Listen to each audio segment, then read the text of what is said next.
Tip number 7. Build wireframes. So what are wireframes? Wireframes are screen representations without any design applied. They are useful to indicate the path through the site for a specific set of tasks or user stories. A wireframe determines what the user is exposed to at each stage. This provides a visual guide for the process and shows the relationship between pages. As an example, creating wireframes to highlight the process of a visitor coming to your site and wanting to become a registered member, you would have wireframe representations for the following screens. The visitor comes to the home page, then the visitor goes to the member information page, then he looks at a comparison chart, he clicks on a button to choose his membership level, then he clicks on a Buy Now button, and then he completes the transaction.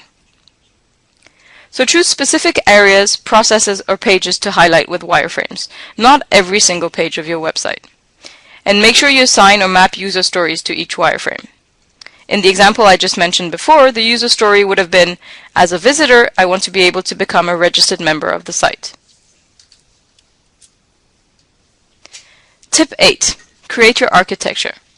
So it's only after your wireframes that it is the time to look at your website architecture. This is when you define your user stories into sections and define the components of your site. For example, which information is static and which information is dynamic or process-oriented. The key with your site architecture is mapping it back to ensure it achieves the user stories you defined previously. And another point to consider that I find is very important and worth considering at this point is whether there are any mobile needs for your audiences. Do you look back at your user stories to find the answer here? Do you need to develop a specific site for mobile use? Or do you need to just look at specific subsections of your site? And if so, which sections of your site should be designed in parallel for mobile use?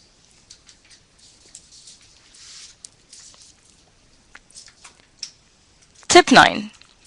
The planning stage is also when you need to think about search engine optimization, also known as SEO. Unfortunately, SEO is no longer just making a list of keywords. Today, SEO is complex and it's ever-changing. But you can make sure you can ensure success for your website if you follow a few key recommendations. Clean URLs. So the URL obviously is the HTTP address at the top of your website, and it's the address for each page. And the URL we recommend should be loaded with target keywords. For example, you wouldn't have a URL that is yoursite.com/2345. Instead, we recommend you have yoursite.com/services-for-engineers, as it's descriptive of the page's content. H1 headings. H1 headings are the main headings inside your content for each page, and they must also be descriptive and include your keywords. So if you have a page that describes the services that your company offers, instead of your heading being Our Services, I would suggest you put a heading that has keywords in it. For example, Our Certification Services for Engineering Professionals. This helps your page rank higher for your target keywords. You also need descriptive page titles. So what is a page title? A page title is what appears in the top bar of your browser window when you're looking at a website. For example, if you look at the very top of your browser window right now, it should say 20 tips for a successful website revamp. That is the hidden page title, which is a hidden piece of code at the back of your page. And just like your keywords, it should be different for every page. Don't repeat your company name on every page title. Rather, you should load it with keywords. And finally, I suggest you have descriptive alt tags for your images. This is very important lately, actually, for Bing, which is the search engine that is by Microsoft, and they give a lot of importance to alt tags. Alt tags obviously are the hidden description for each image, and these are, as I mentioned, picked up by search engines. So again, you want to put keywords in there. Decide on your social media strategy is our next tip. We often see clients with a checklist item for add social media, but our recommendation is not to jump on the social media bandwagon just because it's there. Instead, ask yourself the right questions. What channels are important to your users and members? What channels are they on? Who is responsible for monitoring, participating in, and cultivating your social media channels? How much time can he or she commit? Honestly, it's better not to have a Twitter channel than to have a Twitter channel whose last update was 8 months ago. And finally, what are your objectives of participation? It can't be just because everyone else is doing it. Twitter, Facebook, and YouTube can be beneficial to many organizations in terms of visibility, sharing information, and building and engaging a community, but they must be approached as part of the organization's total communication strategy. These tools are channels, not checklist items. The next tip is around choosing the right technology. As I mentioned before, this should be done based on your needs and requirements, not based on the limitation of your technology partner. Your technology choice comes down to the development platform or technology, as well as your hosting infrastructure. So lay out all your requirements identified so far. You will also need to consider some of the following items. Content. How much and what type do you have? If you have a lot of multimedia and video, you may need to consider using a streaming server or another specialized hosting environment. Volume. What is your anticipated traffic? Do you expect 10 visitors a day or 10 million visitors a day? Do you expect major peaks and valleys in your numbers? Do you have large traffic increases at specific times of the year or for particular events?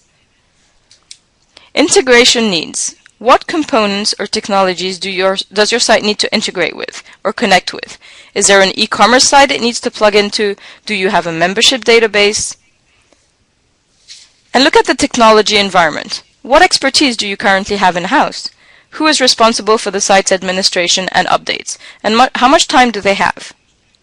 Look for a technology that makes your site easy to update, easy to maintain, and provides the extensibility that you need for future requirements. And the main thing is to look for an environment where you do not need to depend on your IT department for every step. Also, consider custom versus open source technologies. Don't get influenced by technology partners who want to reinvent the wheel and build you an entirely custom website. Challenge them. Why can't this be done using existing solutions, such as WordPress, Joomla, Drupal, or other open source technologies? Once the planning stage is complete, it is time to head into the building and the populating of your website, and testing it against the stories and personas that you created.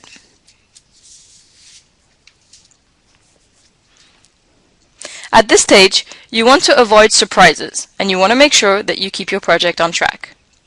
You want to avoid what we call scope creep, where your project gets bigger and bigger midway. This is why it's very important to have defined and expected execution milestones that are agreed to by all parties, and this obviously includes your technology partner. You should know before entering a milestone what is the expected result.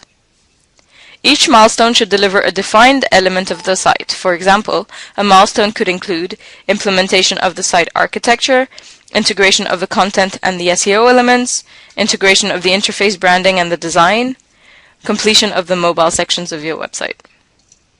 Finally, specific user stories should be assigned to each milestone. Taking our previous example of a user story, as a registered member, I want to be able to modify my online profile. Once the milestone delivery has arrived, everything that needs to be developed in order for the registered member to be able to modify his profile must be put in place. Now, while you need to have defined milestones with clear expected results, it's still important to be flexible. What I mean by this is, once you're engaging into a milestone, it needs to be clear and set in stone, yes. However, you can be flexible on future milestones that have not yet been completely defined. Don't plan all your milestones in detail at the beginning of the project. Instead, spend a few days between each milestone to refine, prioritize, and check the business value of each user story and the priorities with regards to your user personas. By staying flexible and focusing on delivering the elements with the most business values first, you can ensure the success of your project. For example, you may need to reprioritize your iterations and deliver certain components first and move certain user stories to a subsequent release. Also, you don't need to hold the full site delivery until everything is done. You could launch complete functionalities in iterations. Consider, for example, launching your static website first, the part of the website that's mainly informational, and then once that is out of the way, you work on the transactional elements of your website and launch those separately.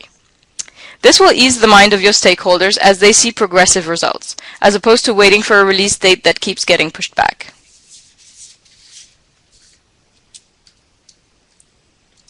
In order to successfully complete a milestone delivery, it's important to validate each component at each stage. When you add elements to a site or change some things around, it is very possible to introduce new issues. So before you proceed with a delivery, it's critical to validate and test each component. Be sure you have a thorough test plan that is executed with each delivery. Test your user stories and not just the functionality. For example, if your user story is, "As a visitor, I want to be able to contact the company." If you were just testing the functionality, you would just test that the contact form is working. Whereas if you were testing the user story, you would also be testing that the visitor can actually get to the contact page from wherever he is on the website. Make sure that your site is compatible with all required platforms. So go back to the profiles defined in your personas and make a list of the required support. And consider different compatibility items such as the platforms that they will be on. Are they on PC, on Mac, on mobile devices, on tablets? What are their operating systems? Mac OS 9, 10, Windows, Linux, and even Android. As you know, this is a rapidly growing platform these days, especially in the US. Now, what are their browsers? We have Internet Explorer, Chrome, Firefox, Safari, Opera, and what versions of these browsers do they use? Many people don't upgrade their browsers, particularly business users, which are often subject to lockdown environments, so you need to ensure that your site is working with older versions of these browsers. You can also pull information from your analytics package to see which browsers are most popular amongst your target audience. Google Analytics does this very nicely. It's easiest to validate this if your chosen partner has a test environment set up with your desired user profiles. Testing your site really requires a dedicated test environment, since installed plugins, software, and other configurations may impact results. I definitely do not recommend that you rely on your individual workstations to do the testing.